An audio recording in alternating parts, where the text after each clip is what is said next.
मित्रांनो, लग्नानंतर होईलच प्रेम या मालिकेच्या आजच्या भागामध्ये काव्या आता देवाच्या पाया पडते. तिला समोरच तेथे आता एक राखी दिसते. ती राखी हातात घेते आणि विचारते की काय हो काका, किती छान आहे ही राखी, तुमच्या बहिणीने पाठवली का? त्यावरती आता ते काका म्हणतात, हो तसं बहिणीनेच पाठवली आहे, असं म्हणून ते अगदी इमोशनल होतात. त्यावेळी आता काव्या त्यांच्या समोर बसते आणि विचारते, पण काय, तुमची बहीण तुमच्यापासून खूप लांब राहते, ती स्वतः इथे येऊ शकत नाही आणि म्हणून तिने राखी पाठवली असंच ना? तेव्हा अहो काका बोला की, असं काव्या पुन्हा पुन्हा म्हणते. त्यावरती हनुमंत म्हणतो की जर मामूली अंतर असतं तर मी स्वतः तिला भेटायला गेलो असतो, पण माझी बहीण एवढ्या लांब जाऊन बसली आहे की मी तिकडे पोहोचूच शकत नाही. तेव्हा काव्य धक्क्यानेच विचारते, म्हणजे? तेव्हा हनुमंत काका सांगू लागतात, जेव्हा आम्ही लहान होतो तेव्हा बाजारात आम्ही घरी येत होतो, तेवढ्यातच बाजारामध्ये एक बैल घोटाळला आणि नंतर तो उधळल्यानंतर सगळ्या लोकांची अगदी पळापळच झाली. सगळे लोक इकडे तिकडे धावायला लागले आणि मग नंतर बैल अचानक माझ्या दिशेनेच धावायला लागला आणि जो बघितला नंतर मला काहीच सुधारलं नाही, पण माझी बहीण सोबत होती. मग तिने तिच्या जीवाची पर्वा न करता मला त्या बैलाच्या पासनं लांब लोटलं आणि स्वतः बैलाच्या समोर उभी राहिली आणि त्या बैलाने शिंगाने तिला अक्षरशः उडवून दिलं आणि त्यावेळी लगेचच ती खल्लास झाली, असं हनुमंत काका सांगू लागतात आणि खूप रडत असतात. कारण त्यांना तो भूतकाळ आठवतो आणि तो त्यांनी काव्याला सांगितलेला असतो. तेव्हा हे सगळं ऐकून काव्य आणि पार्थला जबरदस्त असा धक्का बसतो आणि दोघांनाही खूप वाईट वाटतं. माझ्याबरोबर माझी बहीण एकही शब्द न बोलता मला सोडून गेली, ती सुद्धा अगदी कायमची. त्या दोघांच्याही डोळ्यातून पाणी येतं. त्यानंतर हनुमंत काका म्हणतात की सटवाई असते ना सटवाई, ती आपलं नशीब लिहिते. आता तिला मी सांगणार आहे की कोणाच्याही नशिबात असं मरण काही लिहू नको. ते खूप रडत असतात आणि काव्याच्याही डोळ्यात पाणी येतं. मग पार्थ आता समजावतो, काका शांत व्हा ना प्लीज, अहो काही गोष्टी नसतात आपल्या हातात, आता तुम्ही जरा स्वतःला सावरा. तेव्हा हनुमंत काका म्हणतात, सावरले मी स्वतःला. ते सांगतात की अशी सहजासहजी मी आठवण काढत नाही, परंतु रक्षाबंधन, भाऊबीज असे सण असले ना की मला तिची खूप म्हणजे खूपच आठवण येते. मग मी रक्षाबंधनाच्या दिवशी बाजारात जातो आणि एक राखी विकत घेतो आणि स्वतःच्या हाताला स्वतःनीच बांधतो. मी दरवर्षी तिच्यासाठी भेटवस्तू सुद्धा विकत घेतो, परंतु कुणालाच देत नाही, कारण तिच्या आठवणीत वस्तूंना मी सगळ्या जमा करून ठेवतो आणि मला असं वाटतं कधी ना कधी ती कोणाच्या तरी रूपाने येईल आणि मला म्हणेल की लेका मी आले, तुझी बहीण तुला राखी बांधायला, तू हात पुढे कर रे. आता काकांनी असं बोलल्यानंतर मात्र काव्याला रडूच आवरत नसतं, पण बिचारी आपली अश्रू पुसते. तेव्हा हनुमंत काका सुद्धा आपले अश्रू पुसतात आणि काव्याला म्हणतात, अगं पण तू नको रडूस, अगं तुला रडवायचं नव्हतं, मी वाटलं तर तुझी माफी मागतो. त्यावरती काव्या म्हणते, अहो दादा काय करताय, मी तुमच्यामुळे खरंच नाही रडत आहे, पण मी बांधू का तुम्हाला राखी? असं जेव्हा ती विचारते तेव्हा मात्र पार्थ आणि हनुमंत काका दोघेही कौतुकानेच काव्याकडे पाहतात. मग आता ती म्हणते, असे काय बघताय, अहो तुम्ही मगाशी बोलून दाखवलं ना की तुमची बहीण कोणत्या ना कोणत्या रूपामध्ये तुमच्या घरी यावं, मला म्हणावं की हनुमंता हात कर तुझा पुढे, बांधू दे मला राखी. मग तुम्ही असं समजा की माझ्या रूपामध्ये ना तुमची बहीणच आलीये तुम्हाला राखी बांधायला, बांधू का मी राखी? तेव्हा हनुमंत काका म्हणतात, हो बांध. मग काव्याला खूप म्हणजे खूपच आनंद होतो. तर दुसरीकडे विक्रम आता विचारतो, पण मी का तुझ्याकडून राखी बांधून घेणार नाही अगं? तेव्हा वसू म्हणते, अरे अख्खं घर माझ्या विरोधात आहे आणि असं असताना तू माझ्याकडून का राखी बांधून घेशील, असंच वाटलं रे मला. तेव्हा विक्रम म्हणतो, हे बघ ताई, अगं हा कुणाच्याही आवडीनिवडीचा मुद्दाच नाहीये, अगं हा ना फक्त आणि फक्त नात्याचा सण आहे आणि राखी नावाचा धागा हातावर बांधून घेण्याचा सुद्धा सण आहे आणि यावेळी प्रत्येक भाऊ बहीण राखी नावाचा धागा आपल्या हातावर बांधतो म्हणजे बांधतोच आणि आपलं एकमेकांशी असलेलं नातं आणखी घट्ट करतं. खरं तर भावाचं कर्तव्य असतं बहिणीचं रक्षण करणं, पण तू किती ग्रेट आहेस ग ताई. तुला आठवतंय ना आपला पार्थ नुकताच जन्माला आला होता आणि मी तेव्हा हॉस्पिटलमध्ये ॲडमिट होतो, अगदी मरणाच्या दारात होतो मी, कारण माझ्या ब्लड ग्रुपचं रक्त कुठेही मिळत नव्हतं. तेव्हा तू तुझी महत्त्वाची युरोप टूर सोडून पुन्हा आली होतीस, कारण फक्त तुला माहीत होतं की तुझा आणि माझा ब्लड ग्रुप हा सेम आहे. त्यावरती वसू रडतच म्हणते, मी काही जगावेगळं केलं नाहीये विक्रम, तू भाऊ आहेस रे माझा, माझं कर्तव्य होतं हे सगळं काही करण्याचं आणि मला सांग, तू काही कमी केलं आहेस का रे माझ्यासाठी? अरे तुला आठवतंय का, मी जेव्हा स्वयंपाक करण्यासाठी स्वयंपाकघरात गेले होते त्यावेळी उकळतं तेल माझ्या हातावरती सांडलं होतं, पण तूच किती रडत होतास आठवतंय? तेव्हा विक्रम म्हणतो की हो. मग वसू म्हणते आणि नंतर जेव्हा माझा नवरा मी गमावला होता तेव्हा तर अगदी संकटच कोसळलं होतं माझ्यावर. त्यावेळी फक्त रम्याचा नाही तर तू माझा सुद्धा अगदी बाप झाला होतास आणि हे खूप मोलाचं आहे विक्रम. तेव्हा विक्रम आता समजावू लागतो की ताई ताई प्लीज शांत हो ना ग, डोळे पुसतो अगोदर आणि पटकन राखी बांधून घे बरं. तेव्हा तो विचारतो ही मंजू कुठे गेली? तेव्हा वसू म्हणते मिथून बरोबर त्याच्या बहिणीकडे गेलीये ती, आता येईलच थोड्या वेळामध्ये घरी, तू बस बरं आता असं म्हणून ती त्याला पाठ बसायला देते आणि त्याचं औक्षण करत त्याला राखी सुद्धा बांधते. त्यानंतर आता औक्षण वगैरे झाल्यानंतर राखी वगैरे बांधून झाल्यानंतर तो विचारतो ताई तुला ओवाळणीमध्ये काय देऊ? त्यावरती वसू विचारते मी मागेन ते देशील का? तेव्हा विक्रम म्हणतो हो माग माग, तुला हवं ते माग. तेव्हा वसू सांगते विक्रम तुझा माझ्यावरचा विश्वास कायम असाच राहू देत, फक्त एवढंच हवंय रे मला आणि अजून खरंच काहीही नको, कारण कधीही कोणीही माझ्याबद्दल तुला काहीही सांगितलं तरीही तुझा विश्वास असा ढळू देऊ नकोस.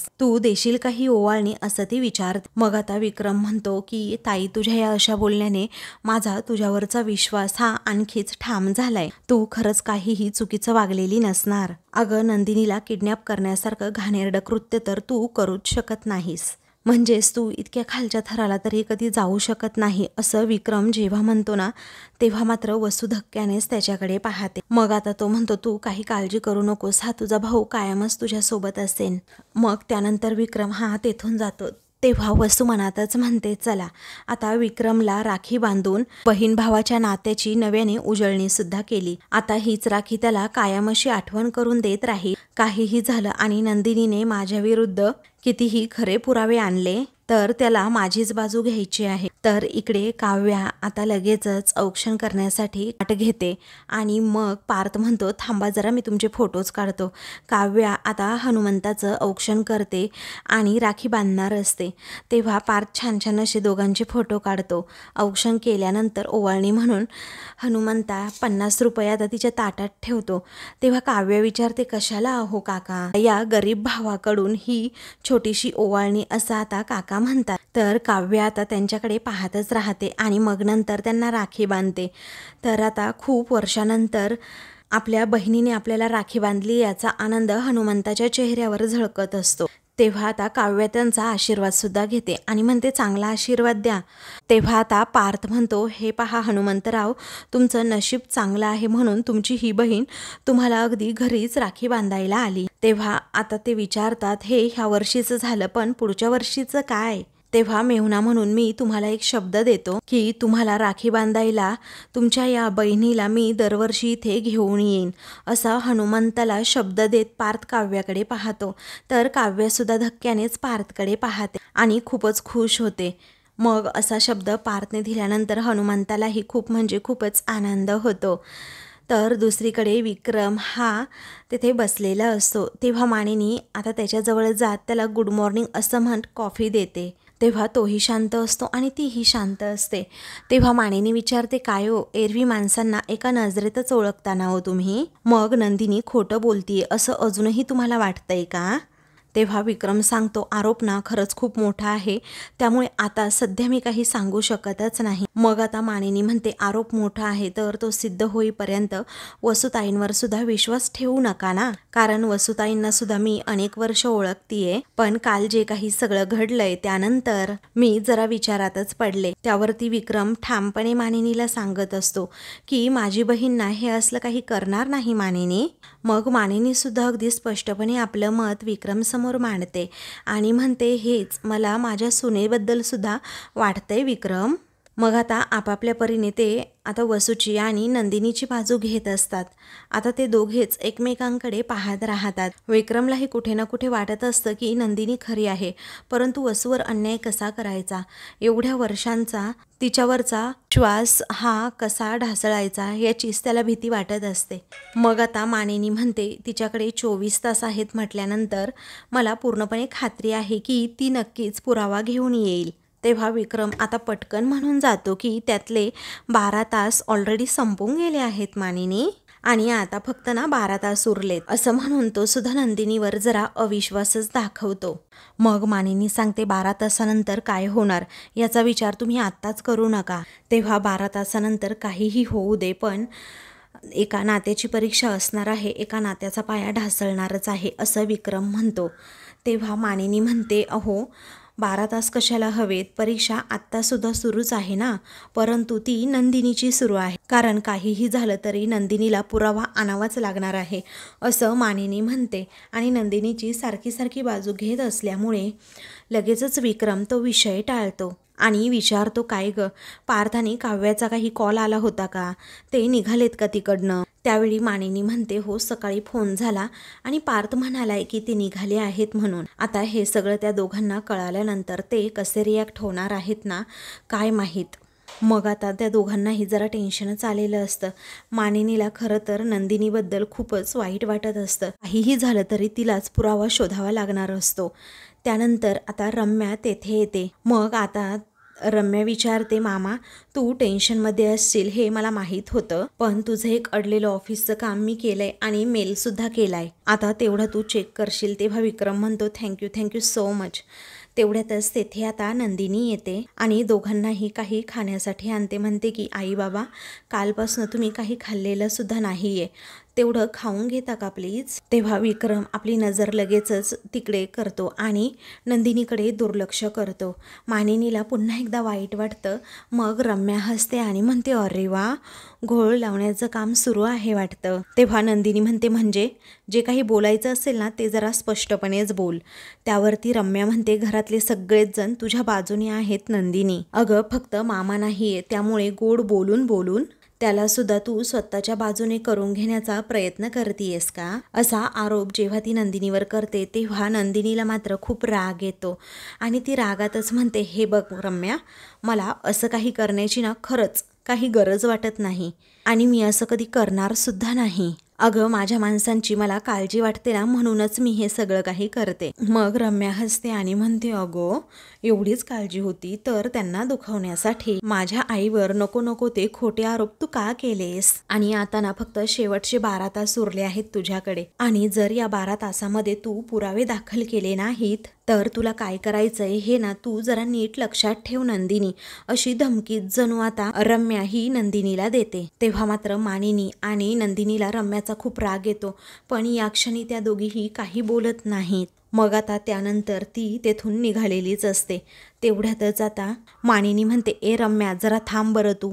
तेव्हा रम्या विचारते, काय झालं. तेव्हा वसुताई कुठे आहेत, त्या तर नाश्त्याला आल्या नाहीत असं मानिनी विचारते. तेव्हा रम्या सांगते, तिचे गुडघे दुखत होते ना म्हणून ती चेकअपसाठी डॉक्टरांकडे गेली आहे. तेव्हा आता नंदिनीला जरा वेगळाच डाऊट येतो की ही नक्कीच दुसरीकडे कुठेतरी गेली असणार. परंतु दुसरीकडे आता वसू ही डॉक्टरांकडे न जाता दीपकला भेटायला तिथे जेलमध्ये आलेली असते आणि त्याला म्हणते की आता तूच माझी खरं तर मदत करू शकतो, कारण तू जर तिकडे आलास आणि माझ्या बाजूने घरी बोललास ना तर त्या नंदिनीचं तोंड काळं करून तिला घराबाहेरसुद्धा ते सगळेजण काढू शकतात. तू करशील का मला मदत, असं ती पुन्हा पुन्हा विचारते. तर दीपक आता खूप रागातच विचारतो, काय तुम्ही मूर्ख समजलात का मला, मी मूर्ख आहे का एवढा. आता आल्या पावली ना गुपचूप निघायचं, कारण मी कुणाचीही कसलीही मदतसुद्धा करणार नाहीये. इतके दिवस मी जेलमध्ये सडतोय ते फक्त नंदिनीला मारण्याच्या आरोपाखाली, आणि हाफ मर्डरचे चार्जेस सुद्धा आहेत माझ्यावर. साधी येऊन विचारपूस सुद्धा केली का तरी तुम्ही माझी, आणि आता सगळं तुमच्या गळ्याशी आलंय तर तुम्ही लगेचच माझ्या समोर हात जोडताय. हे पहा तुमच्या झोळीत मी काहीच टाकणार नाहीये, निघा इथनं, असं म्हणून आता लगेचच तो तिला हाकलवूनच लावत असतो. तेव्हा वसू उठते आणि म्हणते, हे पहा, अरे माझ्या झोळीत काहीतरी टाक असं कुठे म्हटलंय मी तुला. अरे तुला एवढी चांगली संधी मिळतीये तर ती तू घे ना, कारण नंदिनीच्या विरोधात जर तू बोललास तर तिला घराबाहेर सुद्धा काढलं जाईल. ती देशमुखांच्या घरातनं आणि जीवाच्या आयुष्यातनं बाहेर सुद्धा जाऊ शकते, ते सुद्धा अगदी कायमची म्हणजे कायमची. आणि हे नको आहे का तुला, असं ती विचारते. तेव्हा दीपक आता या गोष्टीचा खूप म्हणजे खूपच विचार करू लागतो. तर दुसरीकडे आता पार्थ म्हणतो की काका काकू तुम्ही आम्हाला खरंच खूप मदत केली. अहो रात्रभर तुम्ही राहायला दिलं, त्याचबरोबर आम्हाला जेवणसुद्धा दिलं, आमचा पाहुणचार केलात. खरंच तुमचे खूप आभारी आहोत. तेव्हा काकू म्हणतात, अरे आम्ही नाही केलं, करता आणि करविता तर तो आहे वरचा. तो ना वर तिकडे लिहून ठेवतो आणि सेम तसंच घडतं. म्हणजे आता तुम्ही बघा हा, दरड कोसळणं आणि तुम्ही आमच्याकडे येणं आणि माझ्याकडनं तुमच्या अंगावर पाणी पडणं, त्यात तुमचे कपडे ओले होणं, हे सगळं काही फक्त आणि फक्त त्यानेच लिहिलं आहे. आणि मग तुम्ही नवरा बायकोने एका ताटात एकमेकांना भरवणं, हे सगळं ना देवानेच लिहिलेलं असतंय. कारण तो वरचा आहे ना, त्याच्या हातातच आपल्या दोऱ्या असतात. कारण तो आपल्याला नाचवतो तसं आपण नाचतो. तेव्हा आता लगेचच काका म्हणतात की पण माझ्या दोऱ्या सगळ्या हिच्याच हातात आहे, कारण ही जसं नाचवेल तसं मी आपला नाचत बसतो. तेव्हा दोघांच्या ह्या लुटूपुटूच्या भांडणामध्ये पारचीच कोंडी होते आणि तोही त्या दोघांवर मात्र हसत असतो. काव्यसुद्धा हे सगळं ऐकत असते आणि थोडी मागे उभी राहून तिला आता अनिशाचं बोलणं आठवतं. अगं तू आज पार्थला लांब केलंस, त्यांना येऊ दिलं नाहीस, पण तुला माहीत आहे का युनिव्हर्स तुम्हाला जवळ आणण्यासाठी अगं काही ना काही जुगाड नक्कीच करत असणार. तेव्हा आता असाच विचार ती करत असते. मग तेवढ्यातच आता काकू म्हणतात, अगं बाई काव्या काय, अगं तू काय चोरून चोरून ऐकतेस का, ये ग बाई ये पुढे ये. काय ग मी तुला फाटक्या तोंडाची वाटली असेल ना. मग आता हनुमंता म्हणतो, काय वाटलं असेल म्हणजे, तू फाटक्या तोंडाची नाही असं वाटलं की काय तुला. तेव्हा काकू आता जोरातच ओरडतात, हानम्या मी ना तुझ्या बरगड्या काढते की नाही बघ. आता चूल पेटवायला लाकडं कमी पडली ना, तुझ्या बरगड्याच घालते बघ चुलीत, असं म्हणून काकू पुन्हा एकदा सुरू होतात. त्यावेळी काव्य म्हणते, अरे भांडू नका बरं तुम्ही. तेव्हा काकू म्हणतात, हे पहा पोरांनो, मी काय सांगते ना ते नीट ऐका बरं. हे पहा, कायम एकमेकांच्या तुम्ही सुखदुःखात एकमेकांसोबत राहा आयुष्यभर, असं म्हणून ती त्या दोघांचा हात एकमेकांच्या हातावर ठेवते आणि दोघांनीही एकमेकांना अशीच सोबत करायची असं सांगते, ते सुद्धा अगदी म्हातारं होईपर्यंत. मग आता पार्थ आणि काव्य हे दोघे एकमेकांकडे पाहत राहतात, कारण त्यांचा डिवोर्स हा 6 महिन्यांमध्ये होणार असतो. तर दुसरीकडे आता दीपक हा वसूला म्हणतो, मला या सगळ्यामध्ये अजिबात पडायचं नाहीये. मग आता वसू म्हणते, हे बघ विचार कर जरा दीपक, कारण नंदिनी जेव्हा एकटी पडेल ना, तेव्हा तिला आधारासाठी कुणाच्या तरी खांद्याची गरज पडणारच आहे. मग तुझा खांदा दे की तिला आधारासाठी, बघा जरा विचार कर. तेव्हा तिच्या विरोधात बोलून सुद्धा ती माझा खांदा घेईल असं वाटतं का तुम्हाला, असं दीपक आता विचारतो. अहो काय बोलताय, तुम्हाला तरी कळतं का, असं रागातच तो म्हणतो. सू आता त्याला लगेचच काही बी भरवू लागते आणि म्हणते, आत्तापर्यंत तू खूप काही केलंय तिच्यासाठी, परंतु आता बसून फक्त तुझ्यासाठी जगेन असं काहीतरी म्हण तिला, तर का नाही ऐकणार मग ती तुझं. आणि तिला जेव्हा तिचा एकटेपणा खायला उठेल ना दीपक, तेव्हा ती तुझा विचार हा करूच शकते, हो की नाही. आता दीपक रागातच म्हणतो, हे पहा मी तुमची मदत करू शकतो हे तुम्हाला चांगल्या प्रकारेच माहीत आहे आणि म्हणूनच तुम्ही इथे आलात ना. तेव्हा वसू पुन्हा म्हणते, हे बघ स्वतःचं भलं सुद्धा ना स्वतःच करू शकतो तू दीपक, जरा विचार कर या गोष्टीचा. मग आता तो म्हणतो, माझ्या भल्याचं सोडा, मी जर तुमची मदत करावीशी वाटत असेल ना, तर मला आत्ताच्या आत्ता अगोदर इथनं बाहेर काढा. मग आता मूर्ख आहेस का तू,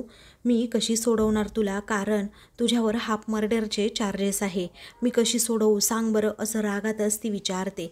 मग आता तो म्हणतो, नाही सोडवू शकत ना, मग जा आणि चालायला लागा, कारण तुमची तर मी अगदी फुकटात सुद्धा मदत करणारच नाही, असं स्पष्टपणे तो सांगतो आणि तिला अक्षरशः हाकलवूनच लावत असतो. तर आता वसूला मात्र खूप राग येतो. तर दुसरीकडे काव्या आता हनुमंता काकूचा निरोप घेते आणि म्हणते, चला बरं निघतो हा आम्ही, आम्हाला उशीर होईल घरी जायला. आणि हो, एवढा प्रेमाने तुम्ही आमचा पाहुणचार केलात त्यासाठी पुन्हा एकदा थँक्यू सो मच, असं ती म्हणते. तेव्हा लगेचच आता हनुमंता म्हणतो, हे पहा हे असं तुमचं असतं शहराकडच्या माणसांचं, सारखे सारखे आपले आभार मानत बसतात, आणि जर तुम्ही आभार मानले असे तर आमची कारभारीण तुम्हाला पुढच्या वेळी उभी तरी करेल का, काय ग कारभारीण, असं म्हणून आता हनुमंता तिला धक्का मारतो. त्याच वेळी आता त्या काकू पुन्हा एकदा भांडू लागतात, अरे आभार नाही मानायची, पण अशी आडवी पाडेन आणि अशी चेचून काढीन. मग आता त्या दोघांची भांडणं पाहून काव्या म्हणतो, अरे अरे भांडू नका ना प्लीज. आणि तुम्ही दोघे सुद्धा एकमेकांची काळजी घ्या.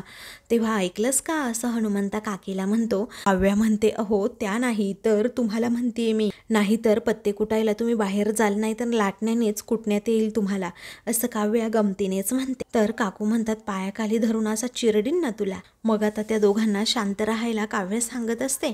तेव्हा पार्थ हळूच म्हणतो की नशीब हे तुम्ही त्यांना सांगताय, असं म्हणून तिला टोमणा मारतो. काव्य रागातच त्याच्याकडे पाहते. तेव्हा काकू विचारतात काय ग म्हणाला हा.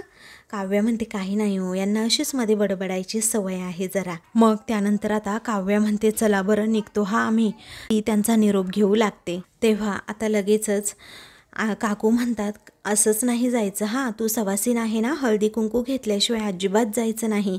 त्यावेळी काव्या एका क्षणात शांत बसते. तिला आठवतं की जानकीने सुद्धा सांगितलं होतं की तू सवासीन आहे ना, मग असं हळदी कुंकू घेतल्याशिवाय अजिबात कुठेही जायचं नाही म्हणून. मग आता काव्य शांत होते. त्यामुळे आता काकू म्हणतात हे बघ बाळा, शिकशील तू, सगळं शिकशील अगं हळूहळू. मग हनुमंता म्हणतो ही सुद्धा अशीच हळूहळू शिकली. त्यानंतर आता काकू हळदी कुंकवाचा करंडा घेऊन येतात आणि काव्याला हळदी कुंकू लावतात. तेव्हा काव्या आता हळदी कुंकू कपाळाला लावून घेते आणि पार्थकडे पाहते. दोघेही एकमेकांकडे पाहत असतात. त्यानंतर आता काव्यासुद्धा काकूंना हळदी कुंकू लावते आणि मग त्यांचा आशीर्वाद घेते. तेव्हा सदा सौभाग्यवती भव असा आशीर्वाद आता काकू देतात. त्यामुळे पार्थ काव्या धक्क्यानेच पुन्हा त्यांच्याकडे पाहतात. तर आता मित्रांनो पुढील भागामध्ये पार्थ आणि काव्या घरी निघालेली असतात. तेव्हा आता लगेचच मध्ये एक रिक्षा थांबलेली असते. ती कुणाला तरी हात करत असते. तेव्हा पार्थ गाडी थांबवतो आणि ताई तुम्ही इथे कुठे असं तो त्यांना विचारतो. तेव्हा ही नैना आहे, माझ्या भावाची बायको, हिच्या खूप पोटात दुखतंय असं त्या सांगतात. तेव्हा काव्यासुद्धा त्यांच्याकडे पाहते आणि तिला धक्का बसतो. दुसरीकडे आता जीवा हा नंदिनीला म्हणतो कुठे चालली आहे, जिथे कुठे चाललीस तिथे एकट्याने जाऊ नकोस प्लीज. तेव्हा नंदिनी म्हणते मी सगळं मॅनेज करेल जीवा. तेव्हा जीवा आता लगेचच विचारतो पण नेमकी कुठे चालली आहेस तू, असं म्हणून तो तिला तसं विचारतो. पण नंदिनीने सांगितलेलं नसतं. तर नंदिनी दीपकला भेटायला आलेली असते. अशाच मालिकेंचे पुढील भाग पाहण्यासाठी चॅनलला सबस्क्राईब करा.